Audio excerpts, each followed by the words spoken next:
వందే మాత్రం నేను మీ journalist Navata welcome to our political. భారత రాజకీయాల్లో విదేశీ పర్యటనల అంశం ఎప్పుడూ ఒక హాట్ టాపిక్. ముఖ్యంగా ప్రధానమంత్రి నరేంద్ర మోదీ విదేశీ పర్యటనలకు వెళ్లిన ప్రతిసారి అధికార ప్రతిపక్షాల మధ్య తీవ్ర స్థాయిలో విమర్శల యుద్ధం నడుస్తూనే ఉంటుంది. అయితే ఈ పర్యటనలను కేవలం రాజకీయ కోణంలోనే చూడాలా, లేక దీని వెనుక ఉన్న అంతర్జాతీయ వ్యూహాలను గమనించాలా అనే చర్చ ఇప్పుడు దేశవ్యాప్తంగా సాగుతోంది. ప్రధాని మోదీ చేసే విదేశీ పర్యటనలను ప్రతిపక్షాలు, ముఖ్యంగా కాంగ్రెస్ పార్టీ అవసరానికి మించిన విదేశీ పర్యటనలు, విహారయాత్రలు అంటూ తీవ్రంగా విమర్శిస్తుంటాయి. కానీ అంతర్జాతీయ సంబంధాలు, విదేశీ పెట్టుబడుల ఆకర్షణ, వ్యూహాత్మక భాగస్వామ్యాలు మరియు గ్లోబల్ వేదికలపై భారత ప్రయోజనాల పరిరక్షణ వంటి కీలక అంశాలను గమనిస్తే వీటిని కేవలం విహారయాత్రలుగా కొట్టిపారేయలేమని రాజకీయ విశ్లేషకులు కూడా స్పష్టం చేస్తున్నారు.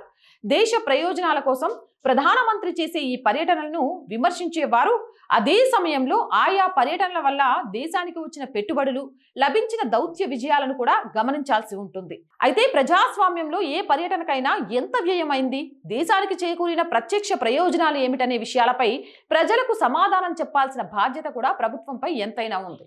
మోదీ విదేశీ పర్యటనలపై విమర్శలు గుప్పించే కాంగ్రెస్ పార్టీకి ఇప్పుడు సొంత వ్యవహారాలే పెద్ద మైనస్ గా మారుతున్నాయి. లోక్సభలో ప్రతిపక్ష నేతగా ఉన్న రాహుల్ గాంధీ కీలక సమయాల్లో బహిరంగ కార్యక్రమాల్లో కనిపించకపోవడం రాజకీయ వర్గాల్లో పెద్ద చర్చకు దారితీస్తోంది. జూన్ 19 తర్వాత ఆయన పబ్లిక్ లైఫ్ లో కనిపించకపోవడంపై పలు అనుమానాలు వ్యక్తమవుతున్నాయి.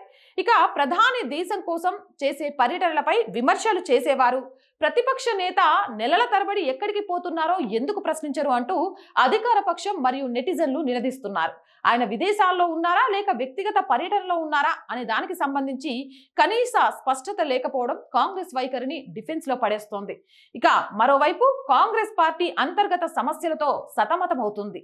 పంజాబ్ కాంగ్రెస్ లో నెలకొన్న తీవ్ర అంతర్గత విభేదాలపై అధిష్టానం నుంచి ఆశించిన స్థాయిలో స్పందన కరువైందనే విమర్శలు ఉన్నాయి. అటు వైనాడ్లో ప్రకృతి విపత్తు సంభవించినప్పుడు అక్కడి ప్రజలను పరామర్శించడంలో కాంగ్రెస్ అగ్రనేతలు ఆలస్యం చేశారనే అభిప్రాయాలు వ్యక్తమయ్యాయి.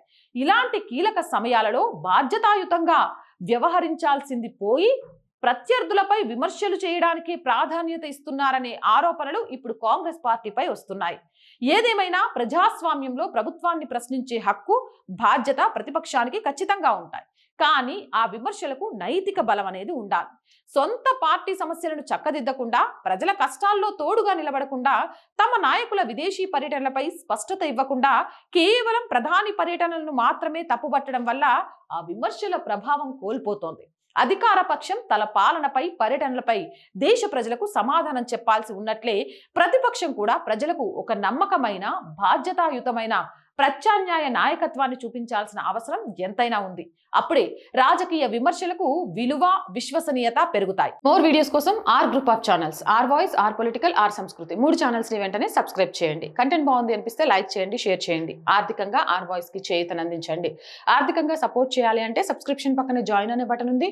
1 to 5 లెవెల్స్ ఉన్నాయి. ఏదో ఒక లెవెల్లో సపోర్ట్ చేయండి. లేదా స్క్రీన్ మీద గూగుల్ పే, ఫోన్ పే తో పాటు అకౌంట్ డీటెయిల్స్ ఉన్నాయి. మీకు తోచిన సహాయాన్ని అందించండి. వ్యాపార ప్రకటనల కోసం 8328500576 నెంబర్ని సంప్రదించండి. జై హింద్, జై భారత్.